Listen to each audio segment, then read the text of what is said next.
Well, we hope you had a great Thanksgiving. As David said, one of the things I always love about the weekend after Thanksgiving is we always come back a bigger church.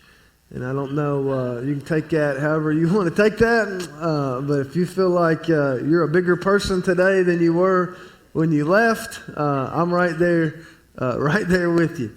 If you have your Bible, I want you to turn to John chapter 9. John chapter 9. And while you're turning there, I want you to think about this. Have you ever been asked a question that you couldn't answer? Now, because I have 3 little boys at home, it seems like an inordinate amount of time each day is spent answering questions. Sometimes I go home, it's just this barrage of questions. And thankfully, most of them are fairly routine. Questions like, when are we eating dinner? Why are we going there? Who was that person? Why do I have to wear the Spider-Man shirt instead of the dinosaur shirt? Why do I have to clean my room? Why do I have to take a shower? Why can't we watch Coco Melon instead of basketball? Why do we have to listen to this song instead of that song? Why is the sky blue? Why is the grass green? Why are you so old? Why does Kentucky never throw the ball down the field? Which is that's actually my question, but you get the point. And then at least for my boys, it always ends with some restated version of when are we eating the next time, or when are we eating again. So most of their questions are pretty routine. Most of them are harmless. But then there are some occasionally that are a little more serious. And if you've got kids or grandkids, you've had to deal with some version of these same questions. Questions like, where do babies come from? Why do people get sick? Why can't we see God? Why is that man on crutches? Why doesn't that girl have a mom or a dad? Why is that person so mean? And then, of course, why did that person die? And where did they go? This morning, we're in week 6 of a 7-part series in which we're looking at 7 stories that a guy named John highlighted in a book we call the Gospel of John. And in each of these 7 stories, he tells us about some miracle that Jesus performed, but rather than calling them miracles, he's careful to call them signs. And the reason he does that is because a sign always points you to something else. So the dictionary defines it like this: a sign is an object whose presence or occurrence indicates the probable presence or occurrence of something else. So the purpose of a sign is always to direct you somewhere, to point you to something, to help you identify something. And that's what John is doing. As decades after these events took place, he sits down and he finally writes his version of the story of the time he spent with Jesus. And when he does, he organizes the entire book around these 7 signs. And when you get to the end of his gospel in John 20, he expresses his hope in telling us these stories when he says, Jesus performed many other signs in the presence of his disciples, which are not recorded in this book. So these are not the only things Jesus did, but these are written that you may believe that Jesus is the Messiah, the Son of God, and that by believing you may have life in his name. So again, John's purpose in this is not so you know some cool stories about these random acts of kindness that Jesus performed. Instead, he wants us to know Jesus, not just about Jesus. And when you get to John chapter 9, what you find is a rather lengthy, very detailed story, at least in comparison to the other ones we've looked at, that's organized around 3 specific questions that the people in the first century were struggling to answer. And amazingly enough, they are the same 3 questions that a lot of people in our culture are struggling to answer. And just to set this up for you, as you read through John's gospel, hopefully you've been doing that as we go along, you inevitably pick up on a pattern in which Jesus is constantly on the move between 2 different regions, Judea and Galilee. We're going to put this on the screen just so you can see the map. Galilee there to the north was kind of a home base for Jesus' disciples. That's where they spent the majority of their time. But then there to the south, there was this region called Judea. Judea was where Jerusalem was located. It was where the temple was located. So in a lot of ways, Judea was where all the action was. And so what would happen is that Jesus and his disciples, his entourage, would leave Galilee. They would go down to Judea, and while they were there, while they were in Jerusalem, everybody would get stirred up, man. Everybody was trying to answer questions about Jesus. Everybody was more and more curious about who he was and what he was up to. And then right at the moment that everybody sort of reached the height of their curiosity, Jesus and his disciples would quietly exit, and they would go back to Galilee. And then about the time things calmed down in Judea, they would come back and get everybody stirred up again. And it's sort of this ongoing pattern that you see all throughout the Gospel of John. And as John chapter 9 opens, there are two sort of parallel things happening at the same time. On one hand, Jesus' popularity is growing just exponentially as more and more people are curious about him and about what he's up to. At the same time, the opposition to Jesus from the Jewish religious leaders has reached a fever pitch. If you go back and read through John chapter 7 and John chapter 8, they actually try to have him arrested a couple of different times. When that doesn't work, they try to have him stoned, but that doesn't work either. So when you get to chapter 9, you have this epic collision between the popularity of Jesus and the opposition to Jesus from the religious leaders who are desperate to destroy him.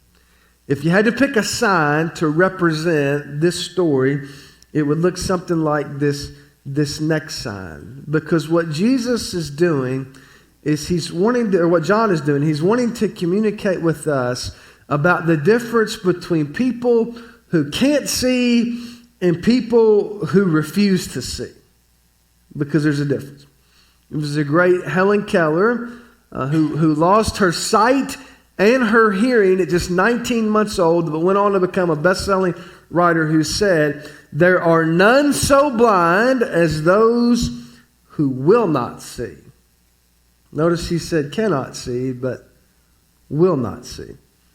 And what we're getting ready to look at is a perfect example of that. So if you have your Bible open to John chapter 9, the story begins when Jesus and his disciples encounter a man who had been born blind. Check out the way this goes down in verse 1 of John chapter 9. As he went along, talking about Jesus, he saw a man blind from birth. Now, let me just stop there just for a second. John lets us know this guy is not somebody that lost his sight later in life like a lot of people. This is a guy that was born blind. Every day of his life has been spent in darkness. Now, you know, a lot of people that lose their sight later in life, so they've got these memories in the back of their mind about what things look like that they can sort of refer to. But this guy has none of that. He's never seen a sunrise, never seen a sunset. He's never seen another person's face. He's never, looked out over the ocean or the lake. He's never seen the sights and the symbolism of the temple. He spent his entire life in darkness. Now keep that in mind as we go through the story. Verse 2. His disciples asked him, "Rabbi, who sinned, this man or his parents, that he was born blind?" "Neither this man nor his parents sinned," said Jesus, "but this happened so that the works of God might be displayed in him. As long as it is day, we must do the works of him who sent me. Night is coming when no one can work. While I am in the world, I am the light of the world." Again, three specific questions that the people who encountered Jesus were struggling to answer. And here's the first of those questions. It's why do bad things happen? And now, in that culture, the only way a blind person could survive was to depend on the charity of other people. And so just like today, they would try to find a prominent place where a lot of people would have to pass by them, and they would set up shop and beg for people to help. If you go to a Cincinnati Reds game this spring, Not sure why you would, but if you decide to go, as you're walking into the stadium, you'll see every few feet there'll be somebody there asking you for help. Same thing was going on here, except they would line the path up to the temple. So this guy is somewhere around the temple. And the way John tells the story, he's been there a long time. He's been there so often that everybody sort of knows him. Even if they don't know his name, they recognize him. He's been sort of this permanent fixture. So they walk past this guy who spent most of his life out there begging for help, and the disciples ask a question that a lot of people in that community had already asked, and the question they asked was, whose fault is this? Who sinned, this man or his parents, that he was born blind? Another way to ask the same question would be to ask, why do bad things happen? In our world, sometimes it's the question, why do bad things happen to good people? And in their question, they're reflecting a particular belief that was popular in the first century, that if something bad happened to a person, so it could be anything, maybe they were born blind, maybe they were stricken with an illness later in life, it was because either that person had done something bad or one of their ancestors had done something bad. And that was based off a misunderstanding of a verse from Exodus 34, in which God says that he punishes the sins of the father to the third and fourth generation. Now you hear that and you think, well, that sounds crazy. I mean, how could that be fair, that something could happen to me because of something my grandfather or even my great-grandfather did? And it's interesting as you read this that Jesus does go out of his way to correct that false theology. But don't totally discount it too quickly. Because the truth is, some of you have spent much of your life suffering because of the sins of other people. That sometimes happens. Some of you here today had parents who made some really bad decisions somewhere along the line, and those decisions have affected your life in innumerable ways. Others have been the victims of abuse at the hands of people who should have been protecting you rather than hurting you. And even decades later, you're still trying to figure out how to navigate what comes next. So it is true that sometimes bad things happen because of our own decisions. Sometimes they happen because of the sinful decisions of other people. But in this instance in particular, it's neither of those things. It's just the kind of the third option, and that's that sometimes bad things happen because we live in a broken world that's been corrupted by sin, and so nothing is as it was designed to be. So you look again at verse 3 and what Jesus says. He says, neither this man nor his parents sinned, said Jesus. But then check out this next part. But this happened so that the works of God might be displayed in him. Make sure you catch those two little words, so that. In English, they form a conjunction that's meant to join together two different clauses of a sentence.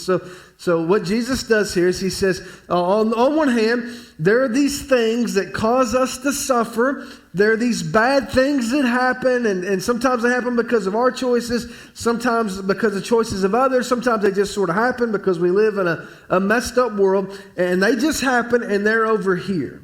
But there is a purpose for those things, and the purpose is over here, and it's those two words, so that bring those two clauses together. And what's the purpose? It's so that the works of God might be displayed. Now, you've seen examples of that. You think back through your life, you've seen people suffer just in unbelievable ways, and yet their faith never wavered, and every time you see that, it inspires you. But please don't misunderstand. It doesn't say that God caused your pain. It's just that he can use your pain, whatever it is, to accomplish his purpose. And that's exactly what happens to the man in this story. You get to verse 6, and as he often does, Jesus gets involved in what seems like an impossible situation. Check this out. After saying this, he spit on the ground, made some mud with the saliva, and put it on the man's eyes. Go, he told him, wash in the pool of Siloam. This word means sent. So the man went and washed and came home seeing. His neighbors and those who had formerly seen him begging asked, "Isn't this the man who used to sit and beg?" Some claimed that he was. Others said, "No, he only looks like him," but he himself insisted, "I am the man." "How then were your eyes open?" they asked. He replied, "The man they call Jesus made some mud and put it on my eyes. He told me to go to Siloam and wash, so I went and washed, and then I could see." "Where is this man?" they asked him. "I don't know," he said. Now, just like the other stories we looked at, you read this, if you're like me at least, you've got some questions, right? You read this and you're like, what is the deal with Jesus taking his spit and rubbing that in the dirt and making mud and putting it on this dude's eyes, right? Like, can you imagine if you went to the eye doctor next week for a checkup, and as a part of the process, the eye doctor, whoever it is, spits in their hand and starts rubbing that on your eyes? My dentist forgot to put his gloves on one time, and that's as far as I'm going. Like, if I see somebody spit in their hand and then move toward my face, I'm out the door. And you would have been too. You think, what in the world is going on? And then it gets even weirder when Jesus tells this guy, remember, he's just caked the mud over his eyes, and he tells him, "Hey, I want you to go to this pool, this public pool, the pool of Siloam, and I want you to wash off there." So I got a picture of the pool that you can see. You could actually go there. If you went to Jerusalem today, you could go there. It was lost to history until 2004 when it was discovered and then excavated. But that's the pool where Jesus sent this guy. But one of the things that makes this so strange, if you were to look at a map, the pool of Siloam is about 70 yards from where the temple was located. Now you say, okay, 70 yards doesn't sound like it's that far. But if you're completely blind, might as well be 70 miles. I mean, you're talking crowded streets, busy places, busy sidewalks, and Jesus said, "Hey, I want you to go, and I know you can't see anything, and I know you're probably not going to be a real easy trip, but you just go, and when you get there, make sure you get in the water." And you can imagine, here's this guy walking down the street, trying to feel his way. He's got mud caked over his eyes, and everybody is thinking, what in the world is going on? And then he gets there, and we don't know how long it took him to get there, but he washes in the water, and when he does, the mud comes off his eyes, and everything changes. His eyes are opened for the very first time. He looks up, he sees the sky, sees the blue sky, the clouds, the sun. He sees the faces of other human beings for the very first time. And it's a whole new world, unlike anything he could have ever imagined. And at that moment, predictably, he becomes the talk of the town. Nobody else knows what to think. Nobody knows how to explain it, which leads to the second question, and it's, how did Jesus do these things? How does Jesus take blind people and open their eyes? How does he heal sick people? How does he do any of this? So you get to verse 13. The story takes kind of a dark turn when, instead of throwing a party to celebrate with this guy who's just been healed, the Pharisees, the religious leaders, they launch an investigation into how this happened. And the reason for their investigation is because John tells us all of this happened on the Sabbath, which you remember a couple weeks ago we talked about that. They had all these different rules, 39 different categories of things you weren't supposed to do on the Sabbath. Now keep in mind, this was their rules, not necessarily God's rules, but since Jesus had broken one of their rules, they're looking for anything they can use to discredit him in front of the eyes of the people. So what you see in the next section of John chapter 9 are three different groups of people all trying to answer the same question: how did this happen? First, you have this guy's neighbors who are divided amongst themselves as to whether it's even the same guy. So they don't have any category in which to process something like this. So they get in this big argument. Some people say it's not really the guy. It only looks like the guy. And other people say, no, I'm pretty sure that's the guy. But nobody knows what to think or what to make of this. And then you have the Pharisees who call this man in for questioning. And they ask him how all this happened. And when he doesn't give them the answer that they want, they have his parents hauled in. And his parents are so scared of the Pharisees that they say, hey, we don't know anything about this, but our son can talk for himself, and you need to go talk for him. So they bring him back in a second time, and they keep trying to get him to say something that will discredit Jesus. But he doesn't do that because Jesus had just given him his sight. So you get to verse 25, and he says, whether this guy's a sinner or not, I don't know. But one thing I do know, I was blind, and now I see. Then you get to verse 26, and I ask him again, what did he do to you? How did he open your eyes? And they keep going back and forth like that until finally the religious leaders are so frustrated by this guy's lack of cooperation, or what they see as his lack of cooperation, that they begin to attack his character. Check out verse 34. To this they replied, you were steeped in sin at birth. How dare you lecture us? And check this out. And they threw him out. How do you explain the unexplainable?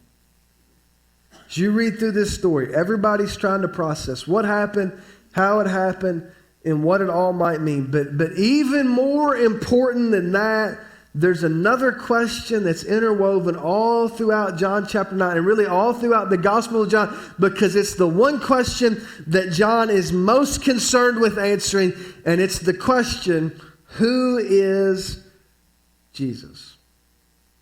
Of all the questions that you have when you read a story like this, from John's perspective, there's really only one question that matters. So you get to verse 35, and John tells us what happened after the religious leaders kicked this guy. Look at what he says. Jesus heard that they had thrown him out. And when he found him. Let me stop there just for a second. I want you to notice the word found. To say that Jesus found this guy implies that he was looking for him. So the first answer to the question is who is Jesus?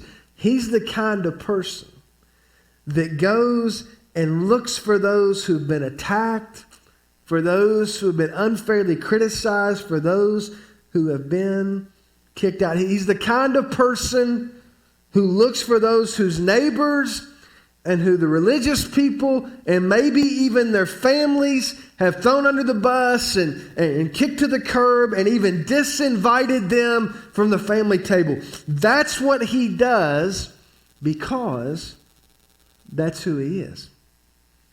Then you look at what he says next. So they heard that he had thrown him out, and when he found him, he said, do you believe in the Son of Man? Who is he, sir? The man asked. Tell me so that I may believe in him. And Jesus said, you have seen him. In fact, he is the one speaking with you. Then the man said, Lord, I believe. And he worshiped him. Think about everything this guy's been through in one single day. He wakes up and it's another day going to be spent in darkness just like every other day of his life. But then he unexpectedly encountered this mysterious rabbi who caked some mud on his eyes and told him to go wash in this public pool. And he goes and he washes, and as the mud comes off, the world around him slowly comes into focus, and his entire life is changed. And then, rather than celebrating with him, the people who should have been most excited decided to prosecute him. And then, almost unbelievably, he has a second encounter with this mysterious rabbi. And this time, rather than offering him physical healing, Jesus offers him something even better, and that's spiritual healing. But even that's not the end of the story. The Pharisees refused to let well enough alone. And when you get to verse 39, they show back up. Jesus said, for judgment I have come into this world, so that the blind will see, and those who see will become blind. Some Pharisees who were with him heard him say this and asked, what, are we blind too? And Jesus said, if you were blind, you would not be guilty of sin. But now that you claim you can see, your guilt remains. come to the end of this story. There's a danger that the Pharisees had fallen into, that all of us have to guard against. And here it is. It's something called willful blindness.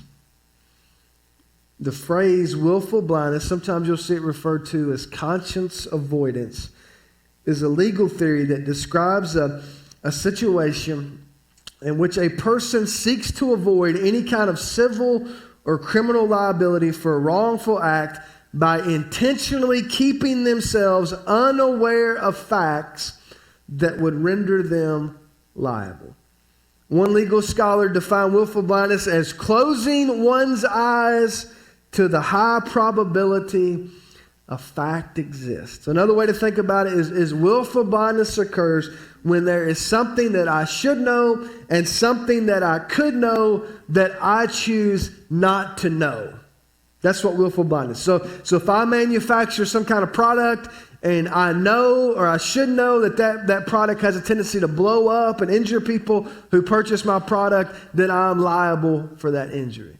If somebody hands me a package and I deliver that package for them and I don't know what's in that package, but it turns out to be some kind of a bomb or some kind of illegal substance, then I can be held liable for that because I should have known what was in the package. So it's something that I should have known and something that I could have known that I choose not to know.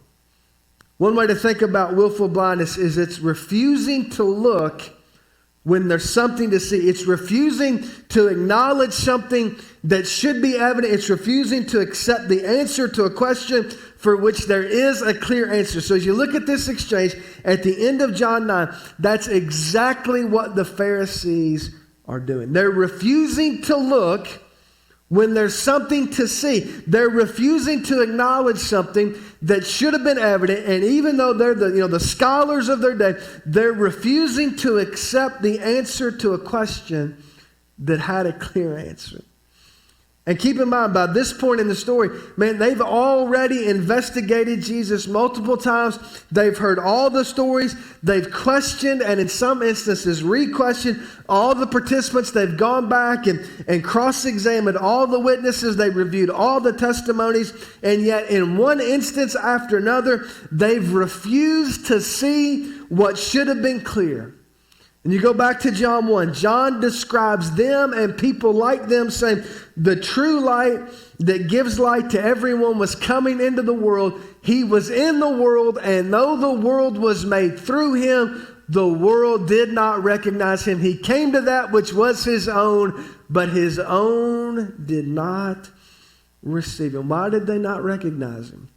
Why did they not receive him? They didn't recognize him because they refused to see what could be seen. They refused to accept the answer to a question that could be answered. Jesus knew that. That's why he compared them to blind people. And here's what I really wanted to get to. So all of that is just the introduction, and then the sermon is just 5 minutes, so hang with me. Some of us here today have done the same thing. And most of the time, believe it or not, our refusal to see what could be seen revolves around the fact that we have a hard time answering the first two questions that we talked about this morning. Why do bad things happen? And how did Jesus do some of the things that we read about him doing in the New Testament? And I don't know how it is for you, but I know there are some of us that are wired and we want to know all the answers. And because there are some questions that we can't answer, we refuse to see the answer to the most important question of all. And the most important question of all is not why do bad things happen and how did Jesus do all this cool stuff. The most important question, and the question that John was most concerned with answering, is who is Jesus? And you read through this story, if you're paying close attention, you'll see that this blind man who was healed goes through this unbelievable progression in terms of his understanding of who Jesus is. So in verse 11, he says, hey, there's this guy named Jesus. Verse 17, he calls him a prophet. You get to verse 25, he says, he healed me. So he calls him a healer. In verse 34, he openly acknowledges that Jesus must be from God. And then by the time you get to verse 38, John tells us he accepts Jesus as his Lord, and he begins to worship him openly. But here's the deal. He didn't know all that at the beginning. It took him some time to figure it out, but he stayed engaged in the process. He kept thinking about what happened, and he didn't refuse to see what could be seen. So he follows the path. And what's the path? It's when you walk by faith.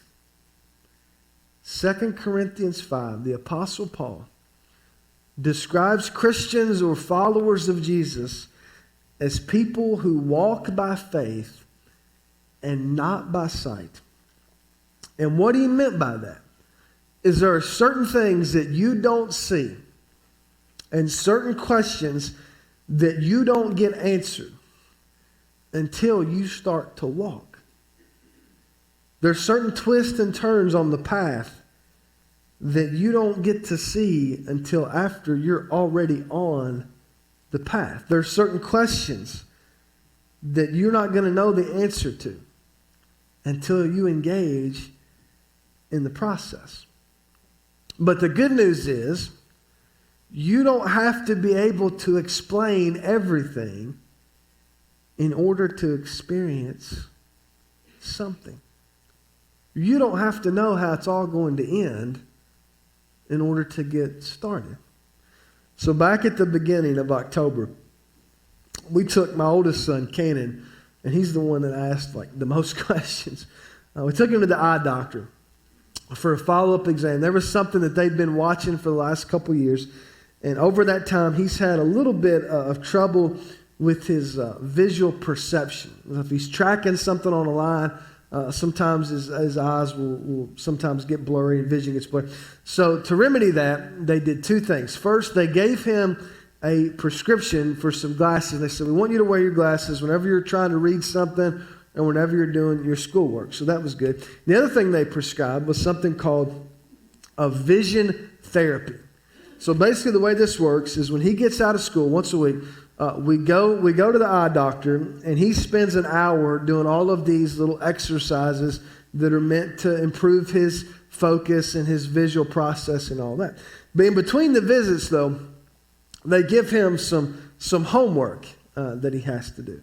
And the homework is made up, some of you have done this, a series of charts that he has to read through. So the way it works is he'll pull out these charts, and he'll put a patch over one eye, and he'll read through these charts, and then he'll do the other eye and read through. And as he's doing those things, I'm the clock keeper, right? So I'm sitting next to him. I'm kind of cheering him on. I got my phone out. I'm using the stopwatch on my phone, and I hit the button when he starts, hit the button when he stops, and I record all of his times. And so it's my job to make sure he does it first, and then to keep track of his progress.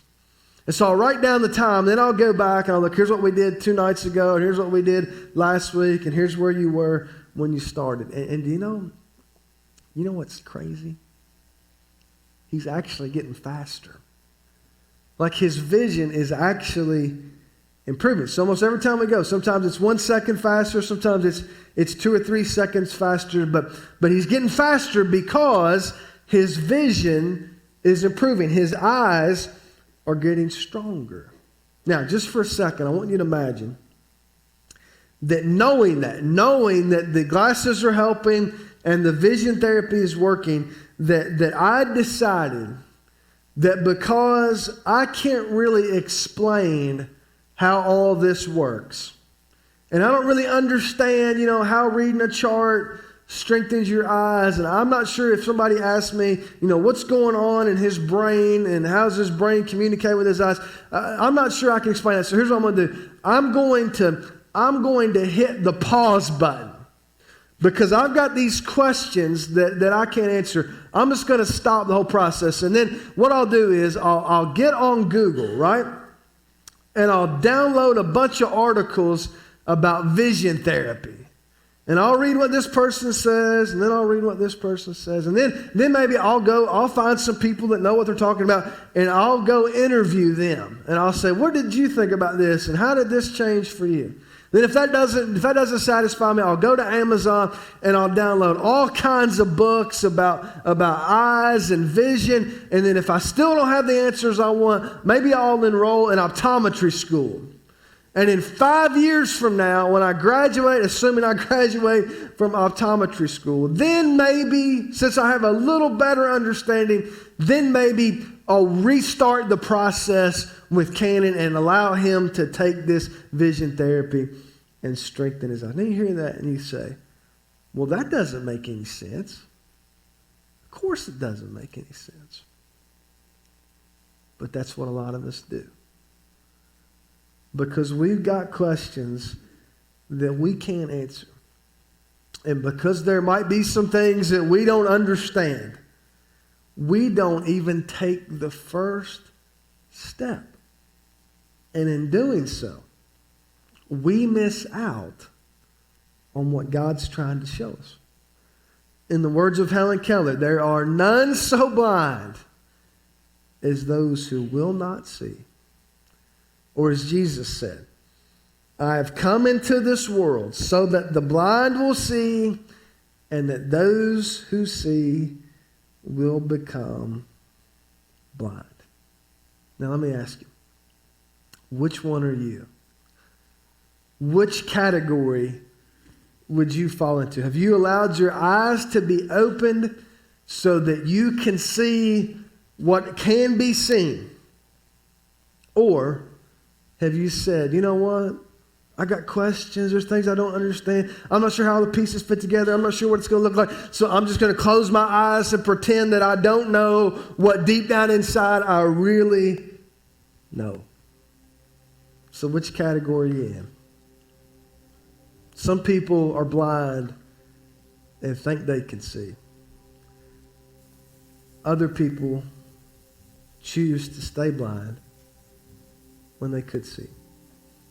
So as we close today, we're going to sing 2 final songs. And if you need to pray with somebody, you need to take the first step. You need to talk to somebody, pray with somebody. We'd be glad to help you. Maybe you have a lot of questions, and we'd be glad to try to answer as many of them as we can.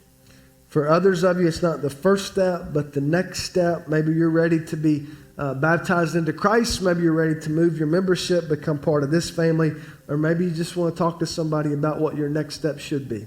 If that's you, we'd love to help you. I want you to stand with me. And if you need to talk to somebody or pray with somebody, you have some decision to make, David and I will be here.